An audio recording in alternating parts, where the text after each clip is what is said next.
स्वागत है आप सभी का प्रयागराज के संगम क्षेत्र में। यह है 2022 का माघ मेला। 14 जनवरी मकर संक्रांति से माघ मेले का उद्घोष हुआ। 17 जनवरी पौष पूर्णिमा को संगम में स्नान करने के साथ ही दूर दूर तक फैले इन तंबुओं में रहने वाले अनेक लोगों के लिए कल्पवास का प्रारंभ हो चुका है। इस दौरान 1 फरवरी मौनी अमावस्या, 5 फरवरी बसंत पंचमी, 8 फरवरी अचला सप्तमी, 16 फरवरी माघ पूर्णिमा एवं 1 मार्च महाशिवरात्रि स्नान के साथ ही इसका आधिकारिक रूप से समापन हो जाएगा। तंबुओं के इस विशाल शहर में रहने वाले लोगों का मूल है कल्पवास। लेकिन कल्पवास की अवधारणा इतनी सतही नहीं है जितना आजकल की पीढ़ी इसे समझती है। इससे मोक्ष मिलता है, स्वर्ग की प्राप्ति होती है, आत्मशुद्धि होती है, अगले जन्म में राजयोग प्राप्त होता है। ये सारी बातें आजकल की पीढ़ी को हजम नहीं होती। उन्हें सिर्फ एक ही बात समझ में आती है कि इसमें लॉजिक क्या है। इतनी ठंड में गंगा में नहाना, जमीन पर सोना, ये सब क्या मूर्खता है। तो आइए तर्क के आधार पर इसे समझने का प्रयास करते हैं। मान लीजिए आप 50 साल के हो चुके हैं। आपने जो भी पैसे कमाए थे वो सब बच्चों की पढ़ाई, शादी और उनके व्यवसाय में खर्च हो गए। अब आपके बच्चे खुद पिता बन चुके हैं। उनका समय और पैसा बच्चों का भविष्य बनाने में खर्च हो रहा है। ऐसे में धीरे धीरे आपका महत्व खत्म होने लगेगा। आपको खुद ये लगने लगेगा कि आप उनके ऊपर बोझ बन रहे हैं। इस एहसास के साथ जीना बहुत ही दुखद होता है। आप उन्हें छोड़कर जा भी नहीं सकते क्योंकि आप उनके मोह में बंधे रहते हैं। और उनके साथ रहना भी मुश्किल है क्योंकि उनकी सोच और आपकी सोच में बहुत अंतर आ चुका है। मान लेते हैं कि ऐसे में एक दिन अपना कलेजा मजबूत करके आप घर परिवार छोड़कर बिना किसी को बताए निकल जाते हैं, इस निर्णय के साथ कि अब आपको वापस नहीं लौटना है। घर छोड़ने के बाद जो थोड़े बहुत पैसे आपके पास होंगे, उन पैसों पर अगर आपको लंबे समय तक जीना है तो एक ही तरीका है पेट भरने के लिए। आपको अपना खाना खुद बनाना पड़ेगा। रात में जमीन पर ही लेटकर सोना पड़ेगा। स्थिति उस समय और भी खराब होगी जब भीषण ठंड पड़ रही हो। इस तरह की स्थितियों को अगर आप पहले कई बार झेल चुके हो तो आप इनसे घबराएंगे नहीं। आपको इस बात का आभास होगा कि अभी तक आप जहां फंसे हुए थे उससे कहीं ज्यादा आनंद इस जीवन को अकेले जीने में है। न कोई जिम्मेदारी, न किसी का मोह। बस चलते जाओ, जहां सूर्यास्त हो वहीं ठिकाना बना लो। जीवन के सिद्धांत को विकसित करने के लिए हमारे ऋषि मुनियों ने इसी मनोवैज्ञानिक तर्क को आधार मानकर जीवन को 4 खंडों में बांट दिया: ब्रह्मचर्य, गृहस्थ, वानप्रस्थ और संन्यास। ब्रह्मचर्य अर्थात जब व्यक्ति ज्ञान अर्जन के मार्ग पर हो तो स्वयं पर नियंत्रण रखकर विद्या अर्जित करने की समय सीमा को ब्रह्मचर्य घोषित किया गया। गृहस्थ ज्ञान अर्जन करने के पश्चात धन अर्जन करते हुए अपने परिवार की सुरक्षा एवं पालन पोषण करने की अवधि को गृहस्थ आश्रम कहा गया।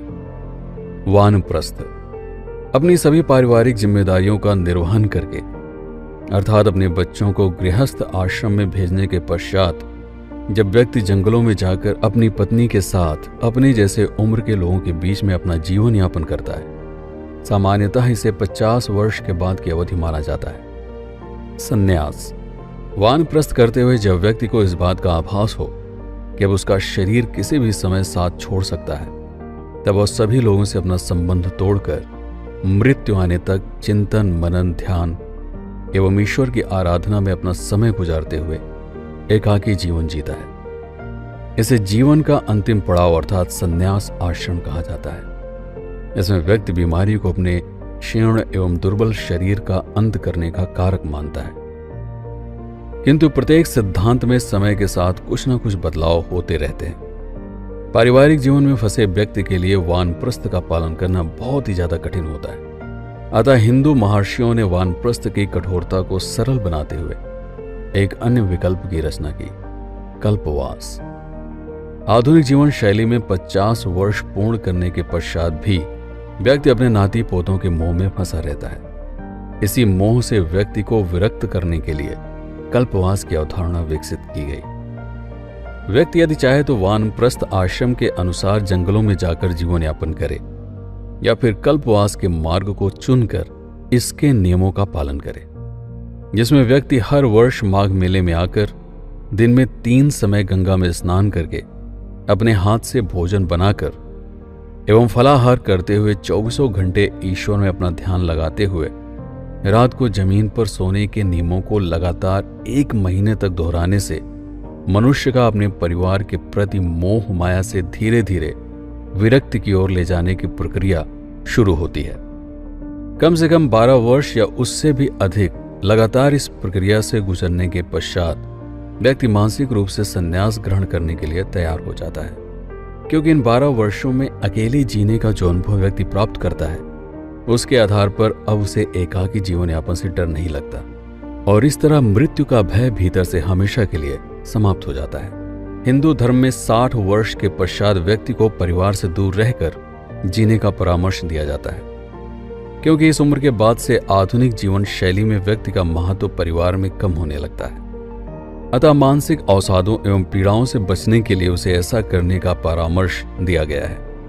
तो कल्पवास के पीछे का बौद्धिक तर्क यह है कि अपनी सारी जिम्मेदारियों से मुक्त होने के बाद लगभग 50 वर्ष की उम्र में 12 वर्षों तक आपको हर साल 1 महीने तक अकेले जीवन यापन करना चाहिए, परिवार से दूर रहकर। कड़कड़ाती हुई ठंड में एक तंबू में जमीन पर सोना, खुद अपने हाथों से खाना बनाकर खाना, गंगा में स्नान करना तथा ईश्वर की आराधना में अपनी ही उम्र के लोगों के बीच में जीवन यापन करने से धीरे धीरे मनुष्य पारिवारिक मोह माया से दूर होकर संन्यास आश्रम की तरफ बढ़ने लगता है। अर्थात हिंदू धर्म के अनुसार 62 वर्ष की आयु के बाद व्यक्ति को संन्यास की ओर अग्रसर होना चाहिए, ताकि व्यक्ति पारिवारिक झमेले से दूर रहकर मानसिक चिंताओं और पीड़ाओं से बच सके। अब मरने के बाद व्यक्ति स्वर्ग में जाता है, नर्क में जाता है, पुनर्जन्म होता है या राजयोग की प्राप्ति होती है। ये सभी बातें आस्था पर आधारित हैं, अतः इनमें तर्क ढूंढना या तर्क के आधार पर इनका विश्लेषण करना पूरी तरह से अर्थहीन है। हर व्यक्ति अपने अनुभव के आधार पर अलग अलग विश्वास और मान्यताओं के साथ जीता है, क्योंकि जैसे जैसे शरीर बूढ़ा होने लगता है वैसे वैसे व्यक्ति के पास किसी वस्तु पर विश्वास करने के कारण खत्म होने लगते हैं, क्योंकि किसी भी चीज पर विश्वास करके वह अपने बूढ़े होते जा रहे शरीर को मरने से नहीं रोक सकता। और तब ईश्वर पर अपना ध्यान केंद्रित करना मनुष्य के लिए सबसे सरल मार्ग बन जाता है। आशा है कि आपको यह वीडियो पसंद आया होगा, तो वीडियो को लाइक करने के साथ ही अपने विचारों को भी वीडियो के नीचे लिखना मत भूलें। अगर पहली बार चैनल पर आए हैं तो सब्सक्राइब भी कर लें। मैं हूं आपका पीके सिंह और आप देख रहे हैं प्रतापगढ़ हब। इस वीडियो पर अपना समय